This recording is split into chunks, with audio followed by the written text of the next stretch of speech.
달콤한 말씀, 행복한 하루 2월 11일 금요일 본문은 요한복음 12장 12절에서 19절까지의 말씀입니다.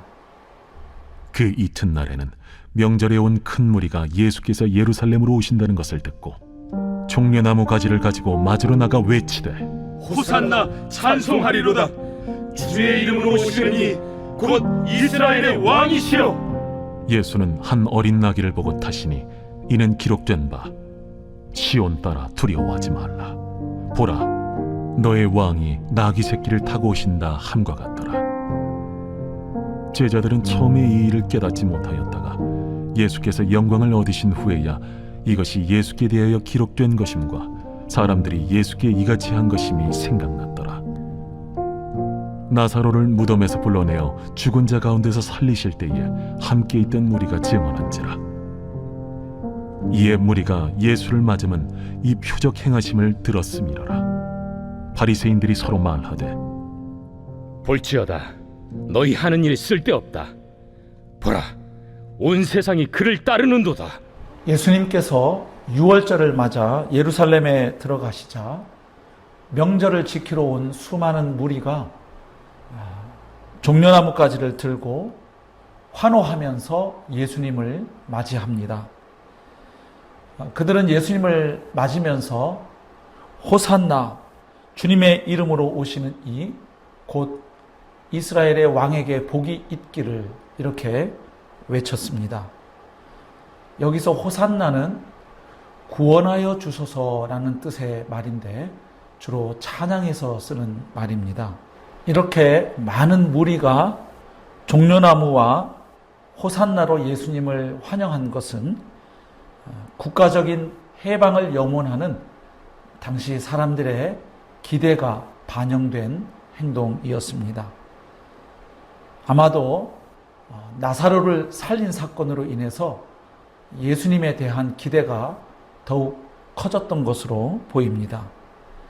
더욱이 갈릴리에서부터 예수님의 기적을 목격하고 경험한 사람들은 이제 예수님께서 예루살렘에서 그것도 유월절에 행하실지도 모르는 그 큰 일에 대한 기대감을 가졌던 것으로 보입니다. 그런데 그 무리가 종려나무를 손에 들고 예수님을 열렬하게 환영한 데에는 나름의 의미가 있습니다. 이 종려나무는 다 베고 남은 그루터기를 불에 태워도 그 그루터기에서 다시 싹이 돋아난다고 하지요. 그래서 종려나무의 식물학 이름에도 보면 불사조를 뜻하는 피닉스라는 단어가 포함이 되어 있습니다. 그래서 그런지 유대인들에게 종려나무는 승리와 부활을 상징하는 나무이기도 했습니다. 특히 로마의 지배 아래에서 로마에 대한 투쟁과 또 독립운동을 펼쳤던 그 유대인들의 민족주의를 잘 상징해주는 나무이기도 했던 것입니다. 따라서 지금 수많은 무리가 종려나무를 흔들면서 예수님을 환영하고 또 자신들의 겉옷을 예수님 앞에 깔았던 것은 예수님에 대한 그들의 기대를 잘 나타내고 있는 것이지요. 말하자면 로마에 대항하여 민족의 독립을 이끌어주는 메시아로서 예수님을 기대했던 것입니다. 그리고 예수님이 앞장서서 걸기하면 자신들도 따르겠다는 무언의 표현이기도 했던 것이죠. 아무튼 그들이 지금 예수님을 열렬하게 환영하는 것은 자신들의 기대를 예수님께서 충족시켜 줄 수 있을 것이라 기대하면서 한 행동이었습니다. 하지만 예수님은 그런 사람들의 기대와는 달리 겸손하게 어린 나귀를 타고 예루살렘에 입성하셨습니다. 사실 베다니에서 예루살렘까지의 거리는 가까운 거리였기 때문에 굳이 나귀를 타지 않으셔도 괜찮은 거리였습니다. 걸어갈 수 있는 거리였죠. 그런데 굳이 예수님께서 나귀를 타고 입성하셨습니다. 또 이왕 무언가를 타고 입성하실 것이면 백마를 타고 입성하시는 것이 훨씬 더 어울렸을 것입니다.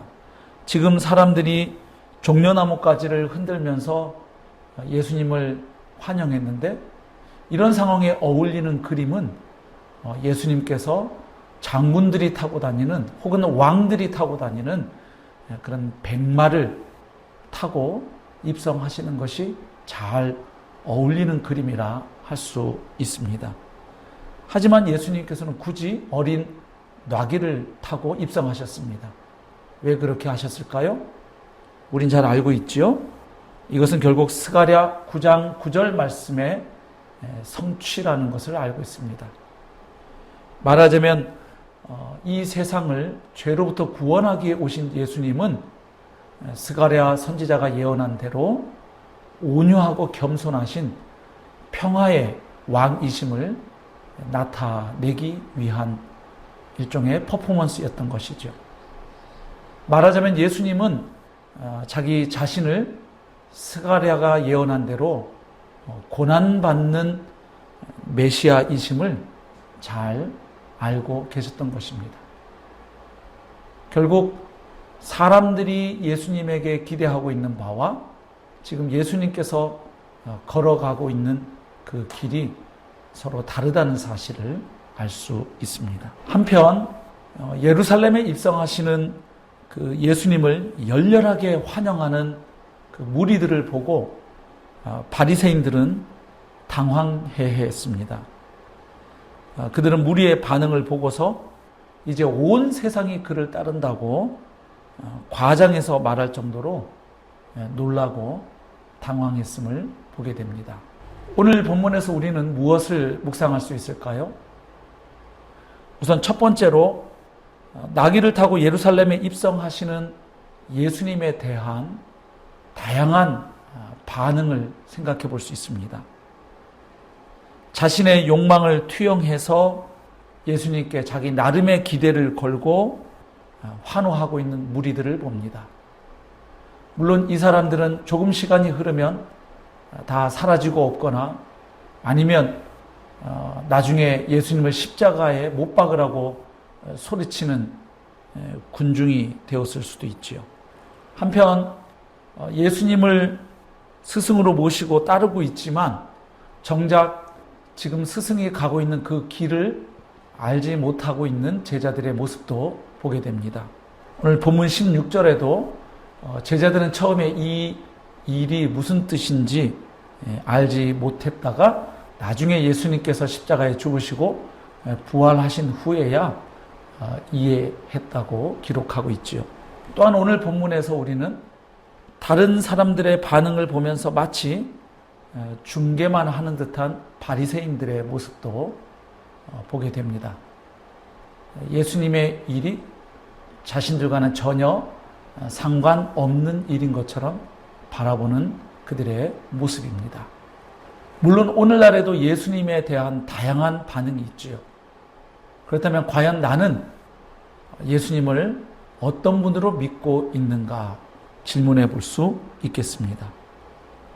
혹시 나는 그저 예수님을 나의 소원 성취와 문제 해결을 위한 해결사로 믿고 따르고 있는 것은 아닌지, 정말로 나를 위해 십자가에 죽으시고 부활하신 예수님이 나의 구주이시고 주님이실 뿐만 아니라 온 세상의 주님이신 줄로 믿고 따르고 있는지, 그리고 이제 곧 주님이 다시 오셔서 완전한 하나님의 나라가 회복될 것을 기다리고 소망하며 살고 있는지 한번 돌아볼 필요가 있겠습니다.